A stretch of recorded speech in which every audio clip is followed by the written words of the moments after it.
Good afternoon students. Banking में हमारा chapter चल रहा था ग्रामीण साख सहकारी साख संस्थाएं। इसमें हमने आपको पहले एक प्रश्न करा दिया था जिसका जो था सहकारिता से क्या आशय है। अब हम आपका इसमें सेकंड क्वेश्चन करेंगे जो होगा हमारा सहकारी साख संस्थाओं के रूप बताइए। क्वेश्चन आप सब डाल ही लेंगे, सहकारी साख संस्थाओं के रूप बताइए। इसमें हम सबसे पहले ये लिखेंगे सहकारी साख संस्थाओं के 3 रूप पाए जाते हैं। नंबर 1 प्राथमिक सहकारी साख संस्थाएं। इसमें हम लिखेंगे ये समितियां ग्राम स्तर पर कार्य करती हैं। इसके निम्नलिखित 2 रूप पाए जाते हैं। फिर इसमें हम लिखेंगे प्राथमिक कृषि सहकारी साख समितियां। प्राथमिक कृषि सहकारी साख समितियां हेडिंग घेरेंगे और फिर लिखेंगे इन समितियों की प्रमुख विशेषताएं निम्नलिखित हैं। इसमें आपको अलग अलग हेडिंग घेरने की आवश्यकता नहीं है। इसमें केवल आप पहले रोमन नंबर घेरेंगे और उसमें लिखेंगे कि कोई भी गांव या कस्बे के कोई भी 10 व्यक्ति या अधिक से अधिक 100 व्यक्ति जिनकी आयु 18 वर्ष की हो मिलकर ऐसी साख समिति का गठन कर सकते हैं। सेकंड आप घेरेंगे रोमन नंबर, इनका कार्य क्षेत्र एक गांव तक ही सीमित रहता है। नंबर थर्ड है इनको संबंधित राज्य के सहकारी अधिनियम के अंतर्गत अपना रजिस्ट्रेशन कराना अनिवार्य होता है।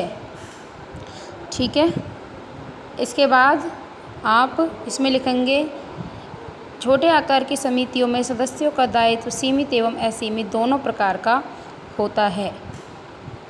इसके बाद इसमें आप लिखेंगे इन समितियों का प्रबंध प्रजातांत्रिक और अवैतनिक होता है। सिर्फ आप इतना करेंगे प्राथमिक कृषि सहकारी साख समितियों के अंतर्गत। इसके बाद हम आगे आएंगे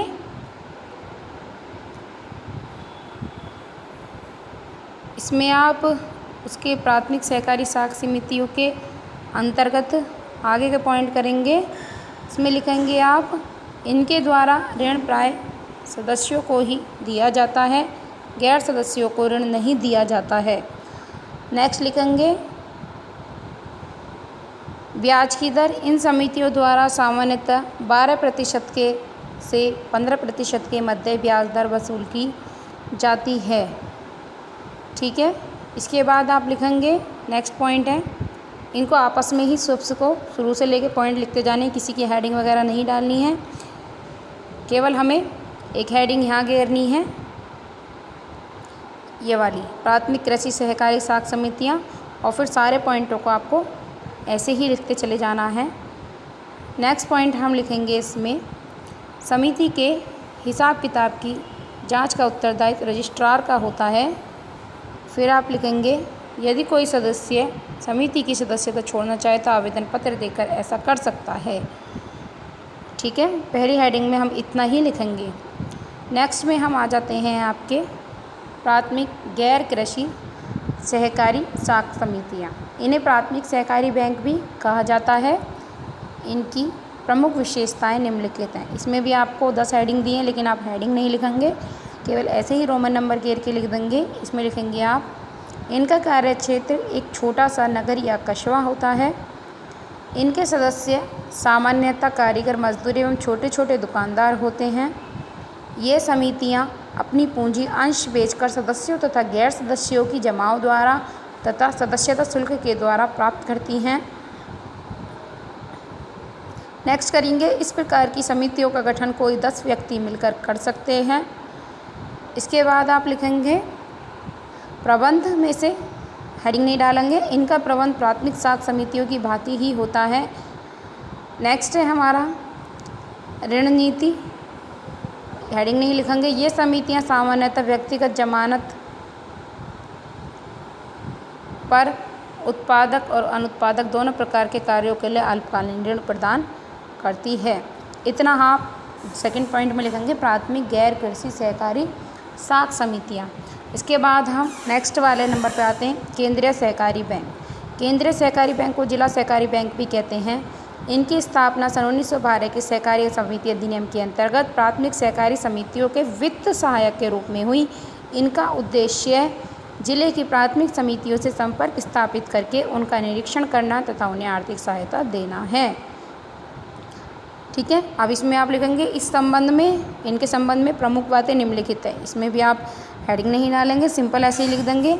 ये बैंक दो प्रकार के होते हैं, शुद्ध केंद्रीय सहकारी बैंक और मिश्रित केंद्रीय सहकारी बैंक। नेक्स्ट करेंगे, इन बैंकों के कार्यशील पूंजी, अंश पूंजी, रक्षित कोष जमा तथा राज्य सहकारी बैंक से ऋण के द्वारा एकत्रित होती है।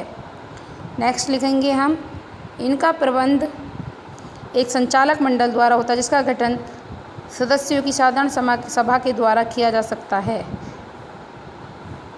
इनकी संख्या 10 से 25 तक हो सकती है, यहाँ तक करेंगे। इसके बाद है, इन बैंकों के सदस्यों का दायित्व सीमित होता है। नेक्स्ट आएंगे, नेक्स्ट पॉइंट हम करेंगे, ये बैंक यहाँ से सामान्यतः 1 से 3 वर्ष तक की अवधि के अल्पकालीन तथा मध्यमकालीन ऋण प्रदान करते हैं तथा इस ऋण पर 10 से 12% वार्षिक की दर से ब्याज वसूल करते हैं। नेक्स्ट हम करेंगे, इन बैंकों के कार्यों की जांच तथा हिसाब किताब का अंकेक्षण राज्य सरकार के सहकारी विभाग द्वारा किया जाता है। ठीक है, अब हम थर्ड वाले पर आएंगे, राज्य सहकारी बैंक में। यह बैंक प्रत्येक राज्य में केवल एक ही होता है। यह प्रदेश के केंद्रीय सहकारी बैंकों का एक संगठन होता है। यह राज्य के सहकारी आंदोलन का सर्वोपरि होता है। इनको शीर्ष बैंक भी कहा जाता है। अब इनकी विशेषताओं में ऐसे लिखेंगे पॉइंटों में, ये बैंक दो प्रकार के होते हैं, सहकारी प्रादेशिक बैंक और मिश्रित प्रादेशिक बैंक। नेक्स्ट आएंगे हम आगे, इसमें करेंगे पूंजी के लिए हेडिंग नहीं डालेंगे। यह बैंक अपने अंशों द्वारा, ऋण पत्रों द्वारा, निक्षेप तथा प्रत्यक्ष सहकारी सहायता व सुरक्षित कोषों के द्वारा अपनी पूंजी प्राप्त करता है। इनका प्रबंध एक संचालक मंडल के द्वारा किया जाता है। यह जिला सहकारी बैंकों के कार्य संचालन पर नियंत्रण रखता है।